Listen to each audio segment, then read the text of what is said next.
Hello everyone, welcome to my channel. आज हम class 6 NCERT Sanskrit की पाठ्य पुस्तक रुचिरा के तृतीय पाठ का अध्ययन करेंगे, जो कि शब्द परिचय का थर्ड भाग है। पहले चैप्टर में हमने शब्द परिचय का प्रथम भाग और दूसरे चैप्टर में शब्द परिचय के द्वितीय भाग को पढ़ा था। अब इसमें हम शब्द परिचय के तृतीय भाग को पढ़ेंगे, जो कि है नपुंसक लिंग के बारे में। ठीक है, पहले में था शब्द परिचय, फर्स्ट में था पुल्लिंग के बारे में हमने पढ़ा था। शब्द परिचय द्वितीय भाग में हमने पढ़ा था स्त्रीलिंग के बारे में। शब्द परिचय तृतीय भाग में दिया हुआ है नपुंसक लिंग के बारे में। ठीक है, तो हमने उनको देखा भी था कि पुल्लिंग में जो वह यह ये शब्द होते हैं, इनके लिए हम कैसे शब्दों का इस्तेमाल करते हैं संस्कृत में, और स्त्रीलिंग में हम किसका ऐशा शह उनका इस्तेमाल करते थे। अब हम देखेंगे कि हम नपुंसक लिंग के लिए कैसे किन शब्दों का इस्तेमाल करते हैं। तो सबसे पहले हम इनका देख लेंगे शब्दार्थ को, जिससे हमें चैप्टर को समझने में आसानी रहे, आप लोगों को समझ में आए। तो एतत् जो शब्द है ये नपुंसक लिंग के यह के लिए प्रयोग किया गया है। ठीक है, विश्राम गृहम यानी कि विश्रामालय, जो आराम करने का स्थान होता है। अत्र मीन्स होता है यहाँ। भित्तिकम मतलब घेरा या दीवार। खनित्रम मतलब होता है कुदाल या खंती। श्रमिका मीन्स मजदूरनी यानी कि जो मजदूर करने वाले होते हैं, मजदूरी जो करती हैं औरत के लिए, महिला के लिए दिया गया है श्रमिका। चालयति चलाती है। ऐते मतलब ये दोनों। एतत् था यह यानी कि एक वचन के लिए, ऐते हो गया द्विवचन के लिए। बस्याने यानी कि दो बसें। कुत्र मतलब होता है कहाँ। गच्छतः मीन्स होता है जाना, कहीं पर जा रहे हैं। रेल स्थानकम यानी कि स्टेशन जो होता है, रेलवे स्टेशन। अंगुलीय के दो अंगूठियाँ यानी कि अंगुली में पहने जाती हैं, तो दो अंगूठियाँ अंगुलीय के।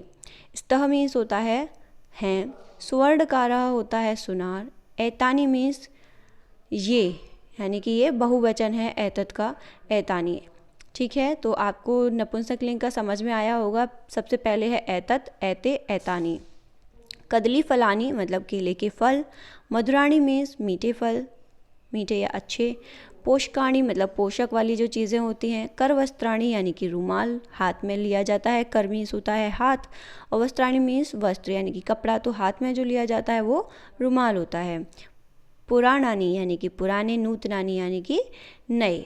तो ये हमारे शब्दार्थ हैं जो हमें समझ में आए हैं। तो अब हमें इस पाठ को समझने में बहुत ही आसानी रहेगी। देखो बच्चों, इससे पहले मैं आपको पहले की तरह ही समझाना चाहूँगी। हमने इसमें एक वचन, द्विवचन, बहुवचन देख लिए हैं, और जो क्रिया के जो रूप होते हैं वो वही रहते हैं, जो वो नहीं बदलते हैं। जैसे पठती, पठित, पठन्ति हमने देखा था, पुल्लिंग में भी सेम था, स्त्रीलिंग में भी सेम था, उसमें कोई भी बदलाव नहीं होता है। ठीक है, तो पुल्लिंग जो शब्द थे हमने वह देखे थे जिन शब्दों के पीछे यानी कि जिन शब्दों के बाद में विसर्ग लगे होते हैं या छोटी ई की मात्रा आती है, वो पुल्लिंग शब्द होते हैं। जैसे कि बालकः, शिक्षकः, ये सब हमारे पुल्लिंग में आते हैं संस्कृत में। स्त्रीलिंग जो होते हैं संस्कृत में, उनमें बड़ा आ या बड़ी ई की मात्रा आती है। जैसे कि बालिकाः, नदी यानी कि बड़ी ई और बड़े आ की मात्रा का साउंड आता है पीछे और मात्रा लगी रहती है। ठीक है, इसी तरीके से अब हम समझेंगे नपुंसक लिंग, यानी कि जिसमें दोनों लिंग हमारे होते हैं, जिसको पहचानना मुश्किल होता है। जो ज़्यादातर नपुंसक लिंग जो संस्कृत में हम इस्तेमाल करते हैं, वो हम जो नॉन लिविंग थिंग्स होती हैं यानी कि जो निर्जीव वस्तुएं होती हैं, उसके लिए हम नपुंसक लिंग का इस्तेमाल करते हैं। जैसे कि हम इसमें ले सकते हैं फल, पुष्प, ये सारी चीज़ें, सब्जियाँ हुई, वस्तुएं मतलब थिंग्स जो होती हैं, वो सब हमारी नपुंसक लिंग में संस्कृत में इस्तेमाल की जाती हैं। जैसे कि पढ़ना शुरू करेंगे। एतत् किम, यहाँ पे जो एतत् किम दे रखा है वो इसके लिए दे रखा है कि यह क्या है। एतत् किम, यह क्या है। एतत् खनित्रम अस्ति, ये क्या है, खनित्रम। हमने नीचे शब्दार्थ में देखा था, खनित्रम मीन्स होता है कुदाल या फावड़ा, तो यह कुदाल है। श्रमिका खनित्रम चालयति, तो ये जो श्रमिका है यानी कि जो मजदूरनी है, ये क्या कर रही है, कुदाल को चला रही है। खनित्रम चालयति यानी कि कुदाल को चला रही है। आगे पढ़ते हैं। तत् किम, तत् होता है वह के लिए, यानी कि जो दूर है, हमने इसी तरीके से पढ़ा है, जो चीज़ हमारे पास होती है उसके लिए हम यह शब्दों का इस्तेमाल करते हैं, और जो चीज़ हमसे दूर होती है उसके लिए हम वह शब्दों का इस्तेमाल करते हैं। तो तत् किम यानी कि वह क्या है। तत् हो गया हमारा एक वचन, वह के लिए नपुंसक लिंग में। तत् विश्राम गृहम अस्ति, वह क्या है, विश्राम घर है, यानी कि विश्राम करने का स्थान है। किम अत्र भित्तिकम अस्ति, क्या उसमें भित्तिकम यानी कि दीवार, भित्तिकम क्या उसमें दीवार है यहाँ पे। तो अत्र भित्तिकम न अस्ति, नहीं उसमें दीवारें नहीं हैं। ऐते के, वे क्या हैं। अब यहाँ पे ऐते, ऐते हो गया एतत् का द्विवचन, ठीक है, ऐते हो गया एतत् का द्विवचन, यानी कि ये दो क्या हैं। ऐते अंगुलीय के स्तः, वो क्या हैं दोनों, अंगुलीय के हमने देखा था नीचे शब्दार्थ में अंगूठियों के लिए होता है, अंगुलीय के स्तः यानी कि वे दोनों क्या हैं, अंगूठियां हैं। सुवर्णकारः, सुवर्णकार में सुनार, अंगुलीय के रचयते, जो सुनार है वो क्या कर रहा है, अंगूठियों को बना रहा है, ठीक है। अब है ते हो गया किसका, वे का द्विवचन, यानी कि तत् का द्विवचन हो गया हमारा ते। यहाँ पे हमारा क्या था, तत् एक वचन था वह के लिए, अब उसका द्विवचन हो गया ते के, यानी कि वे दोनों क्या हैं, वे दोनों किसके लिए इस्तेमाल हो रहा है, इन दोनों बसेस के लिए। ते बसयाने स्तः, वे दोनों बसयान हैं, यानी कि वे दोनों बसें हैं। ते बसयाने कुत्र गच्छतः, वे बस कहाँ जा रही हैं, कुत्र मतलब कहाँ, गच्छतः मीन्स जा रही हैं। ते रेल स्थानकम गच्छतः, वे रेलवे स्टेशन जा रही हैं, रेल स्थानकम मीन्स रेलवे स्टेशन, गच्छतः मीन्स जा रही हैं। इसके बाद हम देखेंगे एतानी कानी, ये सब क्या है, ये एतत् का बहुवचन हो गया, एतानी ये सब क्या है। एतानी कर वस्त्राणी, हमने नीचे देखा था कर वस्त्राणी मीन्स रूमाल, कर मतलब हाथ और वस्त्राणी मीन्स कपड़ा, तो हाथ में लिया जाने वाला कपड़ा यानी कि हैंकी, रूमाल है। किम एतानी पुराणानी, क्या एतानी ये सब, पुराणानी पुराने हैं, न नहीं, एतानी ये सब, तो ये सब तो नूतनानी, नूतनानी मीन्स नए हैं। तानी कानी, तानी कानी ये सब क्या है, वह सब क्या है। तानी वे सब, कदली फलानी यानी कि केले के फल हैं। किम तानी मधुराणी, क्या वे सब मीठे हैं, मधुराणी मीन्स मीठे हैं, आम, हाँ तानी वे सब मधुराणी मीठे, पुष्काणी पोषक हैं। च मीन्स होता है और, बच्चों इसको आप फिर से देख लीजिएगा। वे सब आम मतलब हाँ, तानी वे सब, मधुरानी यानी कि मीठे, और इसमें जो और के लिए च वर्ड का यूज़ होता है संस्कृत में, तो ये जो च होता है ये पीछे यूज़ होता है ना कि पहले, जैसे हम इंग्लिश में एंड लिख देते हैं ना, राम एंड श्याम, राम और श्याम, ऐसे नहीं होता, संस्कृत में पीछे च लगाया जाता है। मधुरानी पोषकानी च, यानी कि ये सब मीठे और पोषक हैं। ओके, समझ में आया होगा। इसके बाद हमारे शब्दार्थ दिए गए हैं, जो कि शब्दार्थ हम कर चुके हैं, हमने अभी पढ़े थे, इससे हमें पाठ को समझने में बहुत ही आसानी रही, हमने बहुत ही अच्छे से पाठ को कर लिया है। तो अब हम देखेंगे इसकी एक्सरसाइज को। पहले की तरह ही है, उच्चारणम कुरुत यानी कि उच्चारण कीजिए, पढ़िए इनको। फलम ग्रहम पात्रम पुष्पम द्वारम विमानम कमलम पुस्तकम सूत्रम छत्रम भवनम जलम, यानी कि जितनी भी चीज़ें ये सब निर्जीव हैं और सबके पीछे म और हलंत लगा हुआ रहता है, ये सब हमारे नपुंसक लिंग की पहचान होती है। इसके बाद चित्रों के साथ इनको पढ़िए। पर्णम पत्ता, क्रीडनकम यानी कि खिलौना, नारिकेलम नारियल, संगणकम हमारा कंप्यूटर, वातायनम यानी कि हवा पास हो रही है खिड़की में से, सोपानम सीढ़ियाँ, उद्यानम यानी कि क्रीड़ा का क्षेत्र, उपनेत्रम यानी कि चश्मे, कंकतम कंघा। वर्ण संयोजनम कृत्वा पदम कोष्टके तत् लिखत। अब इनको हमें करते करते बहुत समय हो चुका है, पहले और दूसरे पाठ में भी हमने किया था, इसलिए अब हम इनमें आपको मैं थोड़ा सा बताऊंगी और आपको खुद से अपनी एक्सरसाइज कंप्लीट करनी है। जैसे ख अ, तो ख आ हर वर्ड में होता है छोटा आ, ना के साथ छोटी ई है, तो खने ता और रा मिलकर बनते हैं त्र, खने त्र म, खने त्रम। ठीक है। दूसरा है आपका पा पर है छोटे ऊ की मात्रा, तो पु, रा पर है बड़ा आ, पुरा, ड पर भी बड़ा आ की मात्रा है और ना के साथ है छोटी ई की मात्रा, तो पुराणानी, पुराणानी। ठीक है। इसी तरीके से आप नीचे इनको करेंगे, मैं शब्दों को बोलकर आपको बता देती हूँ। पहला है, ये है पोषकानी और ये है कंकतम। ठीक है। इसके बाद है अधोलिखितानाम पदानाम वर्ण विच्छेदम कुरुत, यानी कि अब इनको वर्ण विच्छेद करना है, जैसे कि हमने पहले भी किया है। तो इसमें भी मैं आपको एक दो ही करके दिखाऊंगी, बाकी सभी आपको खुद से प्रैक्टिस करके लिखने हैं। ओके, तो पहला देख लेते हैं पुस्तकम के लिए। ठीक है। तो पा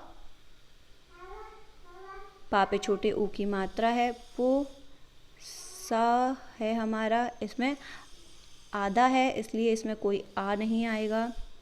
ता पूरा है तो इसके बाद हम छोटा आ का इस्तेमाल करेंगे। पुस्तक का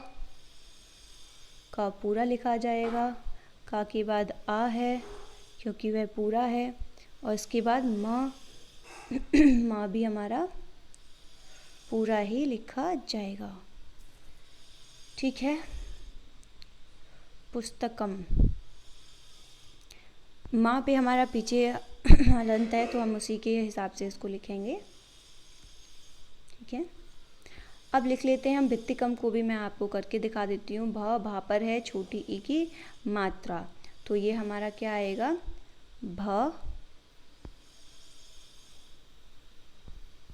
छोटी ई, ता पर भी हमारा आधा ता है फिर पूरा ता है, तो पहले हम लिखेंगे, पहले आधा ता आ गया फिर पूरा ता, पूरे ता के साथ में आएगी छोटी ई क्योंकि उस पर मात्रा है। क के साथ में आएगा हमारा छोटा आ और उसके बाद है हमारा माँ, भित्तिकम। ठीक है। अब ले लेते हैं नूतनानी को, तो ना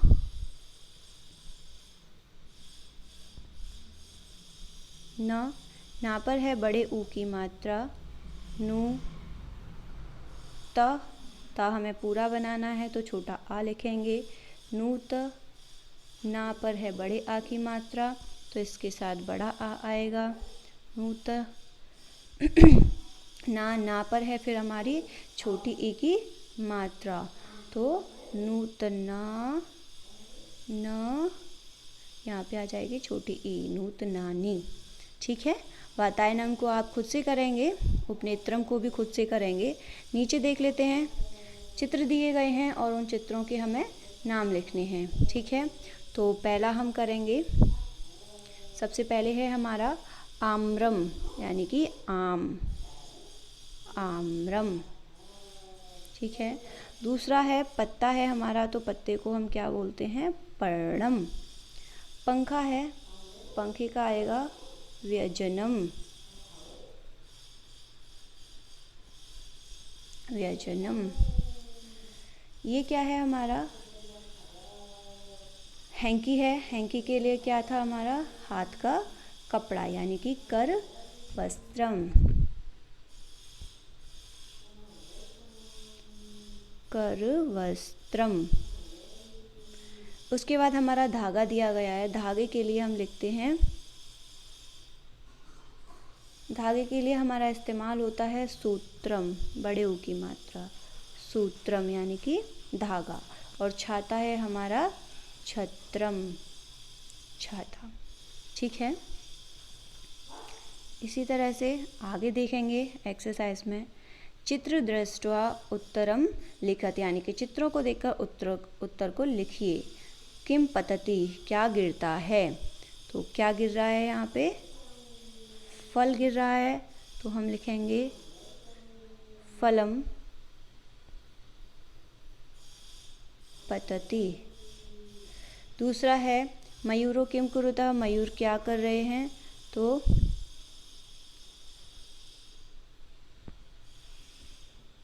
मयूरो क्या कर रहे हैं, मयूर नाच रहे हैं, तो नृत्यतः। ओके, इसके बाद देखेंगे एते के इस्तः, ये क्या हैं, लिखेंगे एते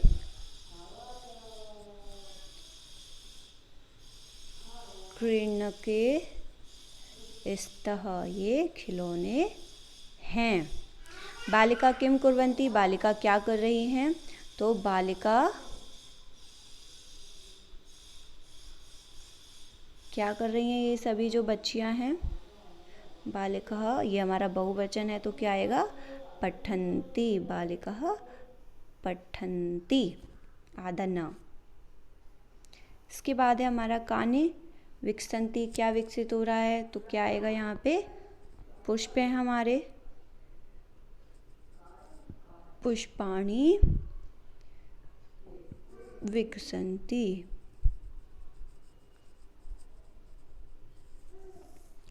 ठीक है, आगे चलते हैं। निर्देशानुसारम वाक्यानि रचयत, यानी कि निर्देशों के अनुसार हमको वाक्य रचने हैं, और दे रखा है बहुवचन बनाना है, किसी का द्विवचन बनाना है हमें, तो मैं यहाँ पे लिख देती हूँ, पूरा ही सेंटेंस चेंज होगा। जैसे एते एतत् पतति, इसका बहुवचन बनाता था तो एतत् का बहुवचन होता है एतानि, और पतति का हो गया पतन्ति।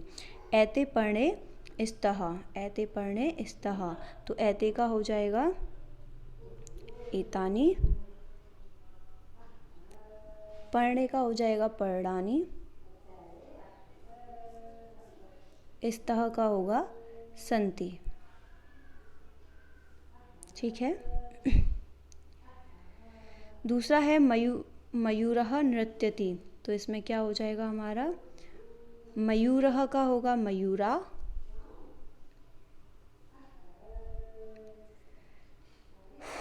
नृत्यति का हो जाएगा, ये बहुवचन बनाना है हमें तो नृत्यन्ति, सॉरी नीचे लिख देती हूँ, मयूरा, मयूराः नृत्यन्ति। ठीक है, आपको सामने ही लिखना है। ओके, उसके बाद है एतानि यानानि, तो इसका हमें बनाना है द्विवचन, बहुवचन में ऑलरेडी दे रखा है ये, तो इसका द्विवचन बनाएंगे। एतानि का द्विवचन होगा हमारा एते, और यानानि का होगा याने। ठीक है, छात्रे लिखतः, इसका हमें बहुवचन बनाना है तो छात्रे का हो जाएगा छात्राः, लिखतः का हो जाएगा लिखन्ति, ये आप लोग लिख लीजिएगा, छात्राः लिखन्ति। नारिकेलम पतति, तो आप इसका लिखेंगे, द्विवचन बनाना है, नारिकेले पततः, नारिकेले पततः। ओके, आगे बढ़ते हैं। उचित पदानि संयोज्य वाक्यानि रचयत, यानी कि मैचिंग करनी है हमें यहाँ पे। कोकिले यानी कि कोयल, कोयल क्या करती है, कूजतः। पवनः, पवन क्या होती है, बहती है, यानी कि हवा, पवनः बहती। पुष्पम, पुष्प क्या करते हैं हमारे, विकसति, विकसित होते हैं। खग, खग क्या करता है हमारा, उत्पतति, यानी कि खरगोश। मयूरा क्या करता है हमारा, नृत्यन्ति, नृत्यन्ति। और सिंह क्या करता है, गर्जन्ति। ठीक है, मैचिंग आप देख लीजिएगा, फिर से एक बार रिपीट कर देती हूँ। कोकिले कूजतः, पवनः बहति, पुष्पम विकसति, खगः उत्पतति, मयूराः नृत्यन्ति और सिंहः कूजतः। तो ये आपका चैप्टर कंप्लीट हुआ, चैप्टर की एक्सरसाइज कंप्लीट हो चुकी है। काफ़ी इजी भी है, नपुंसकलिंग ज़्यादा टफ नहीं है। तो अभी हमारे आपके तीनों जो लिंग हैं संस्कृत के, एक वचन, द्विवचन, बहुवचन, तीनों वचनों को हमने तीनों लिंगों यानी कि पुल्लिंग, स्त्रीलिंग और नपुंसकलिंग के साथ पढ़ा है। आपको समझ में भी आया होगा और चैप्टर आपका कंप्लीट हुआ। तो अपनी पढ़ाई को बहुत अच्छे से करें, छुट्टियों के साथ साथ अपनी पढ़ाई को भी ध्यान में रखते हुए वीडियो को लाइक करें, अपने फ्रेंड्स के साथ शेयर करें, कमेंट करें। Thank you and have a nice day for watching my video. Thank you so much. God bless you all.